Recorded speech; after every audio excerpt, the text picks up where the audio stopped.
Bem, olá a todos, eu sou o professor Kelser de Souza Koch e nessa videoaula eu vou apresentar alguns conceitos sobre o modelo atômico e aspectos sobre ondas e radiação. Acredito ser importante, né, para nós entendermos a questão aí da exame de imagem e a compreensão um pouco mais aprofundada do funcionamento de cada exame desse e o efeito, né, biológico na matéria e a aquisição da imagem. Vamos lá então. Então, primeiro, falando sobre a questão do átomo, né? Bem, então nessa figura aqui podemos observar a interação da radiação com a matéria, né? Então aqui temos o espectro eletromagnético, né? Todas as bandas de frequência, micro-ondas, infravermelho, luz visível, ultravioleta, raio-x e depois raios gama, né? Então observem aqui que existe um ponto de corte onde a radiação pode ionizar a matéria. Tá?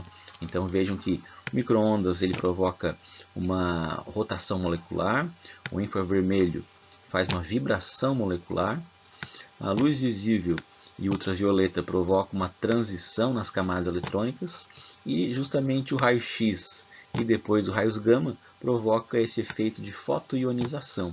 Ou seja, a radiação tem energia suficiente para arrancar elétrons, né, da matéria, né, e provocar essa ionização. Então essa é a parte preocupante da exposição do paciente em exames de imagem que tem uma radiação eletromagnética de alta frequência. Tá? Então nós vamos falar um pouco disso aí no decorrer dessa aula.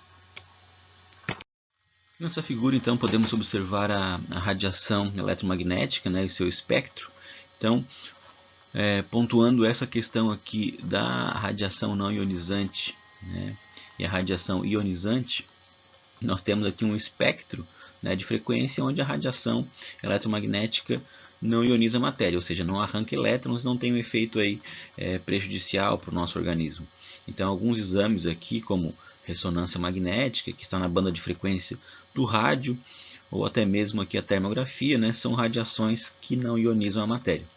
Agora, uma forma preocupante aqui, claro que importante para os exames de imagem, mas exame de raio-x e raios gama, né, como a radiografia, tomografia ou a medicina nuclear, são exames que apresentam uma radiação de alta frequência, ionizante, que tem uma questão aí, importante, deve ser avaliada quando se prescreve ou solicita esse exame.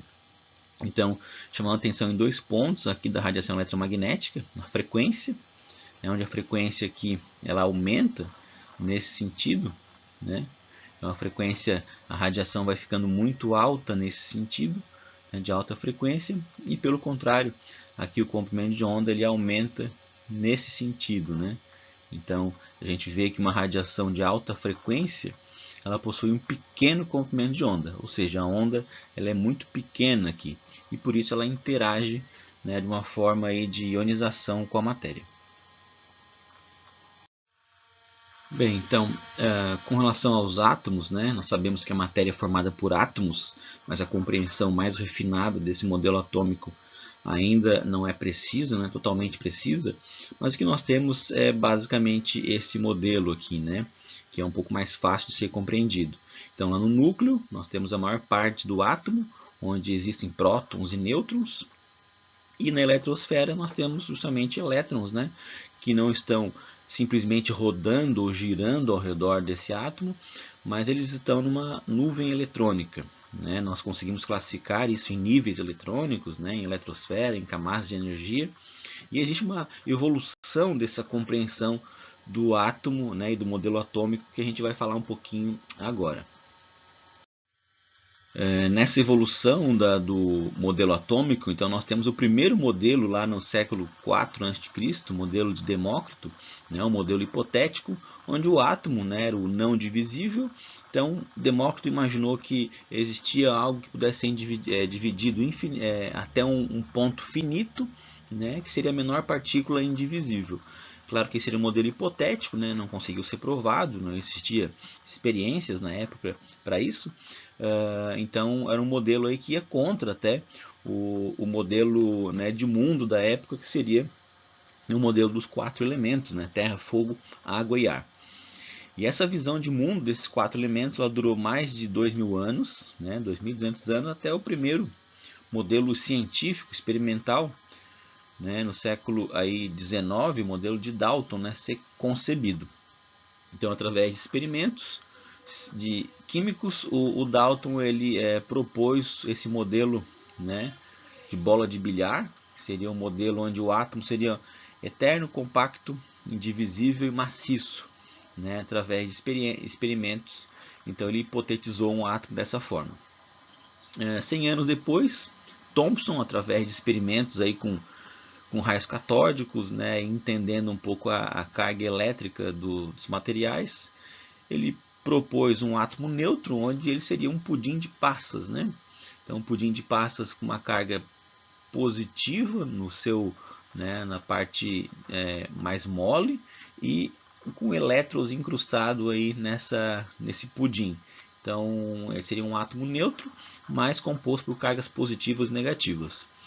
Aí, para testar isso, Rutherford, em 1911, propôs um experimento aí, bombardeando uma folha fina de ouro através de partículas alfa, que são núcleos de hélio. Então seria como se fosse uma metralhadora em nível atômico. Então ele metralhou essa folha de ouro e ele esperava que o átomo se comportasse como se fosse um átomo de Thomson, né? Que fosse uma gelatina e as partículas atravessassem essa folha. Mas o que ele obteve de dados foi que a maior parte das partículas atravessou essa folha, mas algumas, né, uma entre 9.000 e 10.000 partículas, voltava quase em direção à origem dessa partícula. Então ele viu que existia alguma coisa muito dura, positiva no meio, e um vazio ao redor.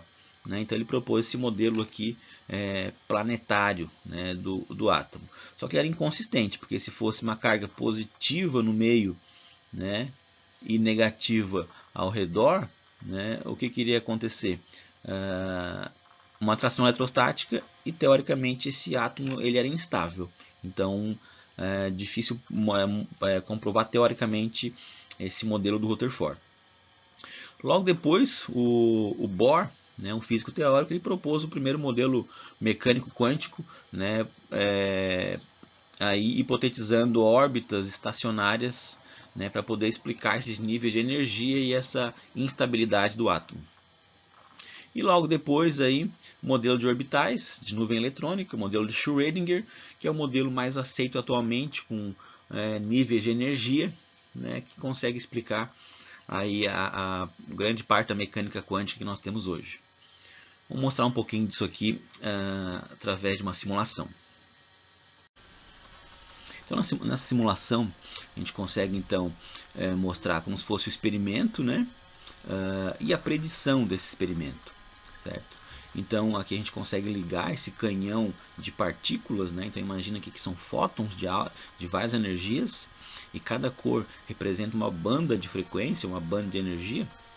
E aí nós temos o experimento que a gente não sabe o que se comporta no mundo atômico aqui. Então a predição justamente é através de dados experimentais se faz um modelo atômico. Então o modelo de Dalton primeiro é esse modelo duro aqui do átomo, que ele não é assim.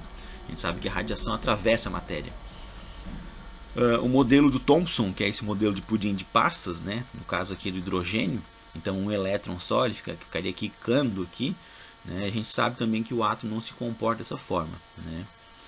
A radiação ela interage com a matéria de uma forma diferente. O modelo do Rutherford, que é um modelo instável, né? Planetário, só que em teoria é estável. E o modelo do Bohr, aí, que é um modelo um pouco mais fácil de explicar, que propôs a parte quântica, né? Níveis de energia quantizados, que é isso que a gente tem aqui, e o elétron ficaria girando aqui em níveis estáveis de energia, e ele só mudaria essa órbita dele a partir do momento que ele interagisse com a matéria. Ou ele ganha ou ele perde energia para mudar o orbital.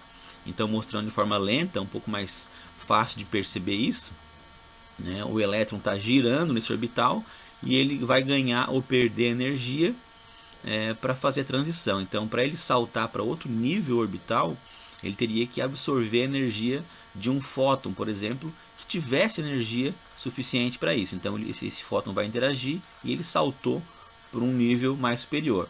Agora, para ele descer, ele tem que perder essa energia. Tá? Então ele desceu e perdeu um fóton lá. Então esse é um modelo aí que ajuda a gente a entender essa interação da radiação de baixa e alta frequência com a matéria. Depois o modelo de Broglie, que é um modelo aí ondulatório, né? É um modelo que já propõe que o elétron não está girando, né? Mas sim ele está vibrando através de harmônicos em níveis estacionários.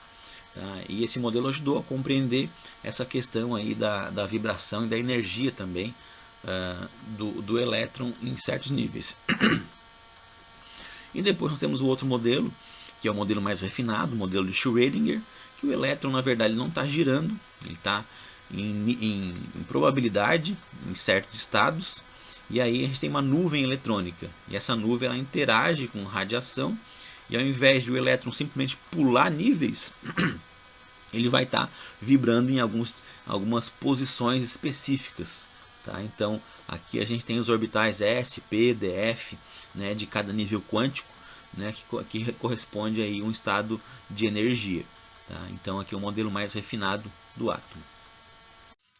E aqui então comparando os átomos, né, do nosso corpo, né, então a gente tem uma composição atômica diferenciada, mas lembrando que são átomos leves que formam nosso corpo, né? Por exemplo, hidrogênio, carbono, nitrogênio, oxigênio, né, e outros átomos aqui.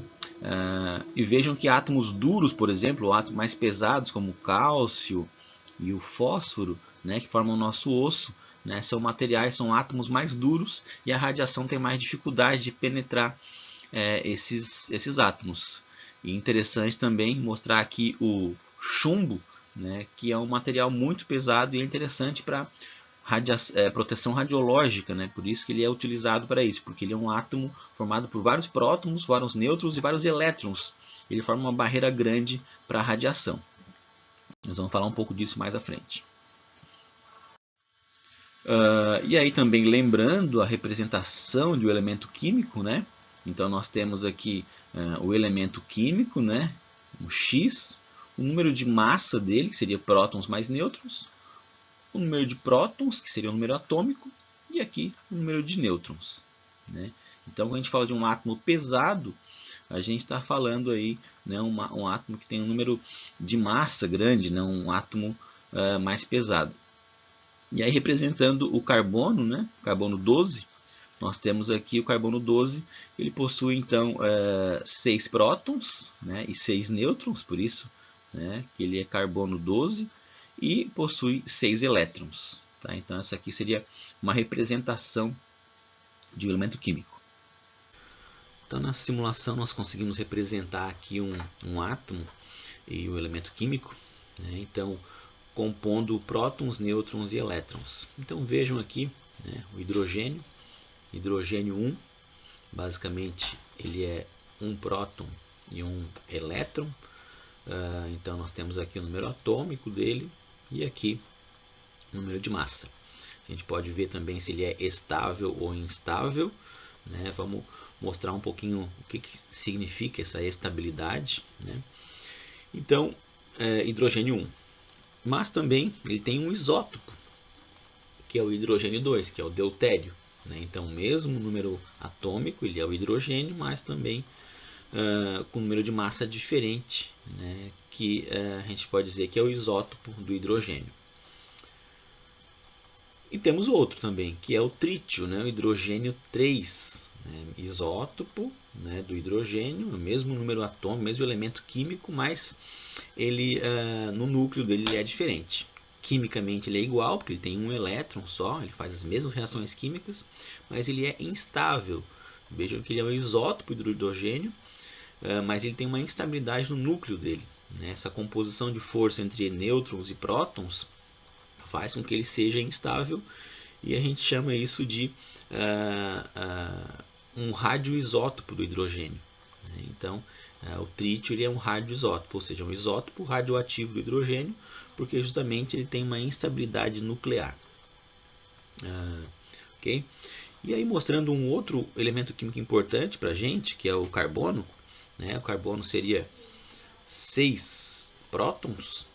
Né? Vejam lá a tabela periódica, esse número aumentando. Então, carbono, a gente tem o carbono aqui Lembra que carbono 12, né? Para ele ser estável. Então aqui ele é estável, esse carbono. Vamos colocar mais aqui 6 elétrons para ele apresentar aqui uma carga elétrica neutra. Então aqui nós temos o carbono 12, que é o elemento químico mais comum, que forma as moléculas biológicas. Mas também nós temos aí um carbono isótopo do carbono, que é o carbono 13, né?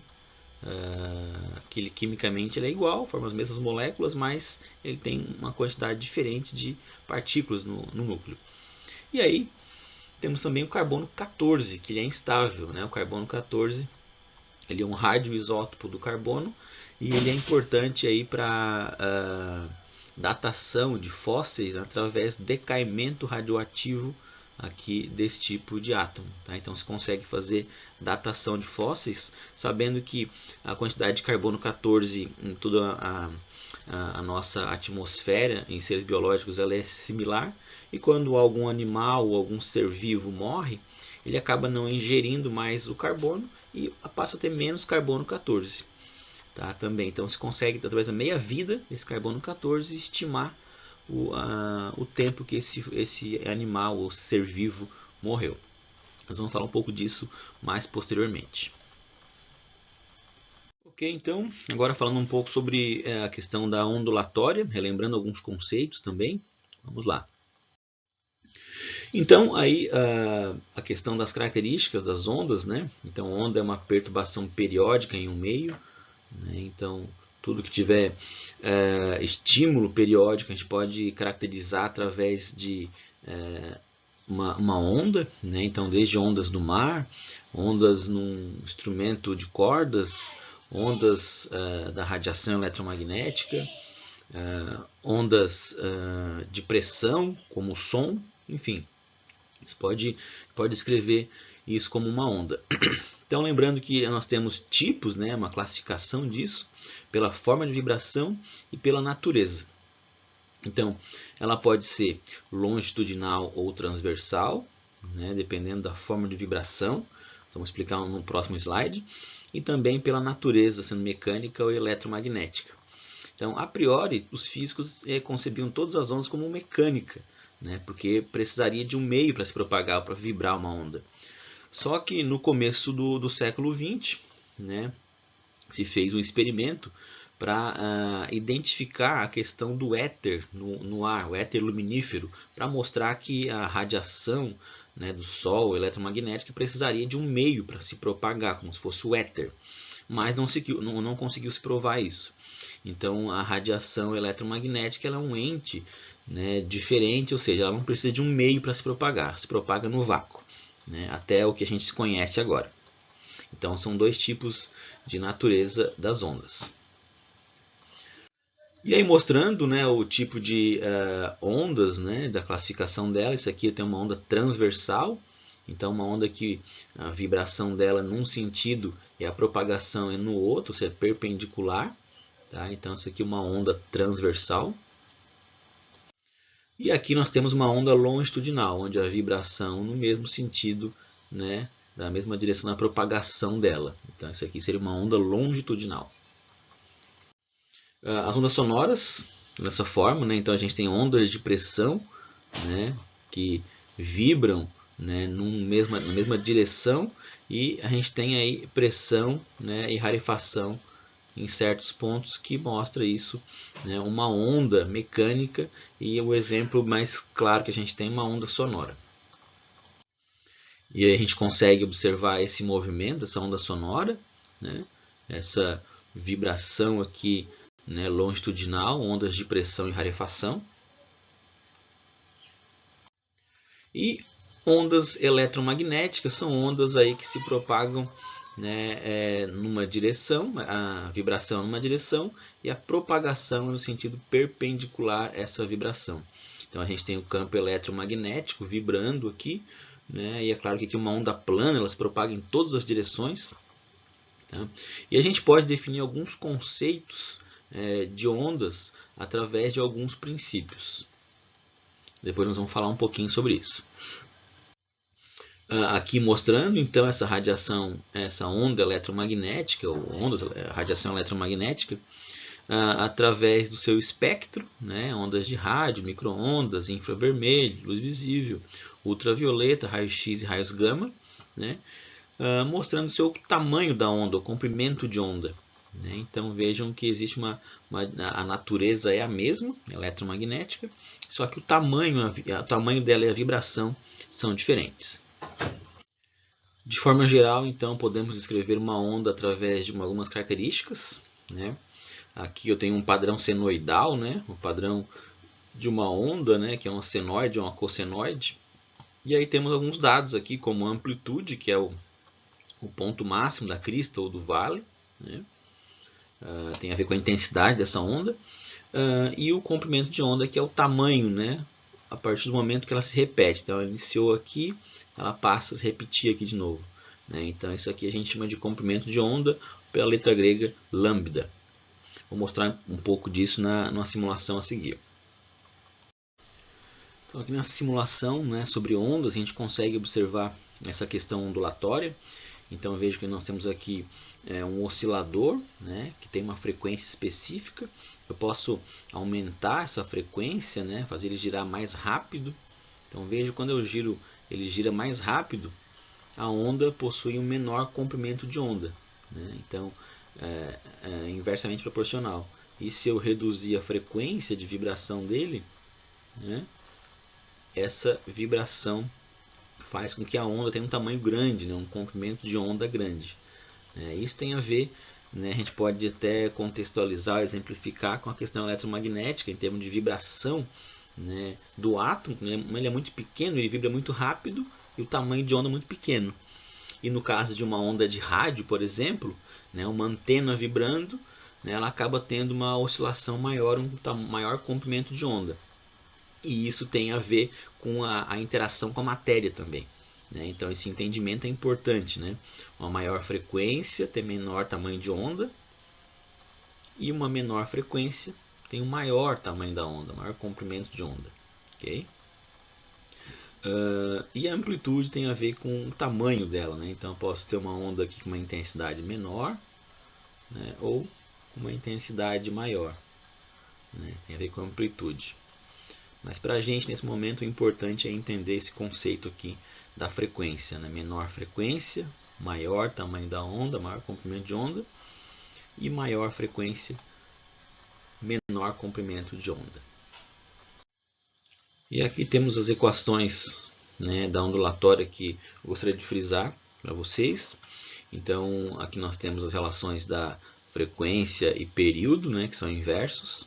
Mas é importante essa relação aqui da velocidade, comprimento de onda e frequência. Né? Então vejam que para uma dada velocidade de uma onda, o comprimento de onda e a frequência são inversamente proporcionais, que a gente falou anteriormente. E aí eu deixo para vocês as atividades aqui, a gente pode corrigir na próxima aula, falando do ultrassom, né, o ultrassom e a frequência de vibração dele. Né? Ele pode se vibrar uma frequência mais baixa, de 2 MHz, ou uma frequência mais alta, de 7 MHz. Tá? E a velocidade média de propagação desse ultrassom, que é uma onda mecânica no tecido biológico, né, do ser humano, é mais ou menos 1.540 metros por segundo. Então, através daquela expressão velocidade, comprimento de onda e frequência, a gente consegue encontrar o comprimento de onda, né, desse ultrassom nessa frequência. Então, na próxima aula a gente corrige isso aqui. Eu deixo em aberto essa questão para a gente falar posteriormente. Da mesma forma, podemos aplicar esse conceito para a onda eletromagnética. A onda eletromagnética, aproximadamente, a velocidade é 3 vezes 10 na 8 metros por segundo. Essa é a velocidade de propagação. E nós temos então aqui na ressonância magnética a frequência de vibração de 42,58 MHz. E do raio-x, uma frequência de 10 na 18. E a mesma pergunta, né? Qual é o comprimento de onda, né, de uma onda de ressonância magnética e do raio-x. Também podemos corrigir numa próxima aula. E agora, falando um pouquinho sobre radiação, né, a inter-relação entre esses conceitos todos. Vamos lá então. Radiação e radioatividade. Pode parecer sinônimos esses conceitos, mas não são.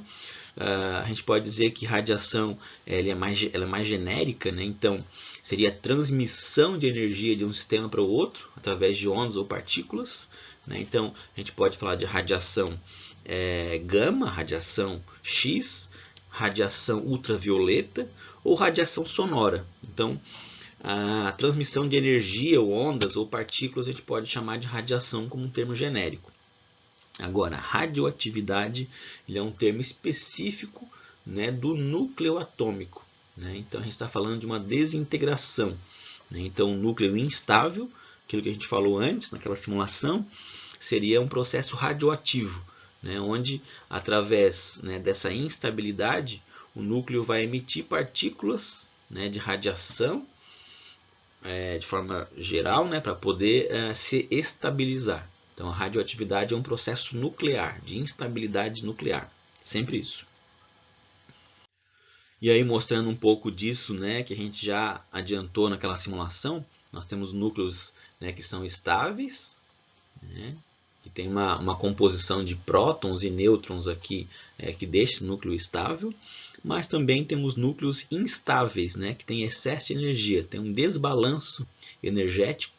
E esse excesso de energia vai culminar então na emissão da radiação de partículas gama, alfa ou beta. Tá? Aqui a gente pode tá mostrando como radiação alfa, beta e gama, mas na verdade assim no mundo quântico tudo pode ser onda-partícula, né? Então a gente acaba dizendo que a radiação alfa, né, são partículas porque tem massa. São núcleos de hélio, né? São 2 prótons e 2 nêutrons. A radiação beta ela pode ser o elétron ou um pósitron, né? Então também é uma partícula com massa. E a radiação gama ela é um fóton gama, né? Mas também pode ser uma partícula sem massa. Então o termo aqui de radiação e partícula no mundo quântico ele é intercambiável, porque no mundo quântico tudo é onda-partícula. Na verdade, não é só onda e não é só partícula. É onda-partícula. Então é outro entendimento. Mas, de forma geral, a gente pode falar como radiação ou como partícula nesse aspecto. Então, o núcleo, para se estabilizar, ele vai emitir esse tipo de radiação ou partícula. E dependendo do tipo do núcleo, do tipo de átomo, ele vai ter uma série radioativa diferente para essa estabilização. E para exemplificar aqui, então, eu mostro uma série radioativa natural, algumas séries radioativas naturais, uma série do urânio, série do actínio, série do tório. Então vejam que esses átomos eles vão decaindo naturalmente, né? Urânio, tório, protatínio, urânio, tório, rádio, radônio, em elementos diferentes e através de partículas diferentes, tá? De acordo com o nível de energia. Tá? E vejam também que tem um tempo de meia-vida, né, diferente para cada tipo de instabilidade radioativa. Tá? Então isso acontece para vários elementos, essas aqui são as naturais, tá? Mas tem outros também, elementos artificiais, né, que o homem produz para fins de medicina nuclear ou para fins industriais, mas mostrando então essa questão do decaimento radioativo. Sobre radiação ionizante nós falamos no começo dessa aula, né? Então radiação ionizante é um termo que a gente vai discutir bastante em nossas aulas, mas de forma geral então seria essa questão de uma radiação que tem energia suficiente para interagir com a matéria e ejetar um elétron, arrancar um elétron da última camada. Então quando se faz isso, né, a gente está ionizando a matéria. E isso é a preocupação, né, para os exames de imagem que usam radiação ionizante, porque justamente isso provoca danos aí, tanto atômicos quanto moleculares e celulares e teciduais, dependendo da dose de radiação. Tá? Então, isso deve ser sempre avaliado quando se faz um exame de imagem com radiação ionizante. E aí, outro conceito que a gente falou anteriormente, a dualidade onda-partícula. Né? Então, no mundo quântico, tudo é onda-partícula. E no caso da radiação eletromagnética, a gente diz que a onda eletromagnética pode chamar de fóton também. Né? Um fóton de energia, né? Seria como se fosse um átomo, na verdade é uma partícula energética, né? Uma partícula sem massa. Então o fóton é um pacote de energia, né? E essa energia é dada por essa expressão, né? É uma constante, né? A constante de Planck vezes a frequência. Então uma frequência de vibração mais alta tem mais energia. Tá? Então esse aqui é o pacote energético de um fóton. Então vejam que uma onda, né, ou um fóton com mais energia é aquele que tem mais frequência. Então raio-x e raios gama, como tem uma alta frequência, tem uma maior energia. Tá? Então o fóton seria essa partícula de luz, ou uma partícula eletromagnética. Tá? Mas só reforçando a questão da dualidade da partícula, todo mundo quântico tem esse efeito, onda-partícula. Então, desde partículas com massa, como elétrons, prótons, até partículas sem massa, como fótons, X, fótons gama, eles têm um aspecto ondulatório. Então, dependendo do experimento, da observação que se faz, ele se comporta ou como onda ou como partícula. Por isso que se chama onda-partícula. E essa é uma compreensão ainda não tão bem estabelecida na física quântica. Né? Então, o que acontece realmente, né? Porque o fato de observar no mundo quântico interfere no fenômeno. Né? Então, essa é uma questão aí que envolve ainda uma questão de compreensão um pouco mais difícil. Tá? Mas então a gente pode falar de fóton, né? Essa questão da onda eletromagnética, um pacote de energia. E aí, essa energia, e a gente não vai falar tanto dessa questão da energia, né, mais da questão do comprimento de onda, tá, que é essa parte aqui, para a gente entender quando que ioniza a matéria e quando que não ioniza. No começo da videoaula eu mostrei esse ponto de corte entre ionização e não ionização. E a gente pode então agora falar um pouco melhor para finalizar o que ioniza a matéria. Então, partículas carregadas que ionizam a matéria. Então, se eu lançar partículas alfa ou beta, né, vai ionizar a matéria. Então, partículas alfa são núcleos de hélio, são positivos, e beta podem ser negativo ou positivo, pode ser um elétron ou um pósitron. Então, isso aqui vai ionizar a matéria. E de forma indireta, através de nêutrons e fótons, mas desde que tenham uma energia acima desse valor de 12 a 33 elétrons-volt, que é um tipo de unidade de energia, né, ligado ao mundo quântico, ou melhor, mais fácil de entender, se eles tiverem um tamanho de onda menor aí que 10 na menos 7 metros, né, a 4 vezes 10 na menos 8 metros. Tá? Então, se for um comprimento de onda menor que isso, né, se tiver 10 a menos 8, 10 a menos 9, 10 a menos 10 metros, ela vai acabar ionizando a matéria. Tá? Então, a gente pode falar um pouquinho do tamanho da onda. E não ionizante, todo o restante da radiação, né, de fótons, né, que tem uma energia mais baixa que 12 elétron-volts, ou um tamanho de onda aí menor, um tamanho de onda maior do que 10 na menos 7. Então, uma onda com 10 a menos 6, 10 a menos 5, 10 a menos 4 metros, né, é uma radiação que tem uma onda grande, né, e não interage com a matéria arrancando elétrons, ela é não ionizante. Né? Então, como exemplo, a gente pode dar a radiação da luz visível, a radiação de ondas de rádio, ou a radiação térmica, né, que são radiações não ionizantes. Tá? Então, isso aqui é importante para a gente entender e avaliar os efeitos biológicos da radiação e dos exames de imagem que usam certos tipos de radiação. E basicamente seria isso para a sala de videoaula de hoje. Tá? Aqui eu coloco algumas referências que eu utilizei durante essa aula. Um abraço a todos.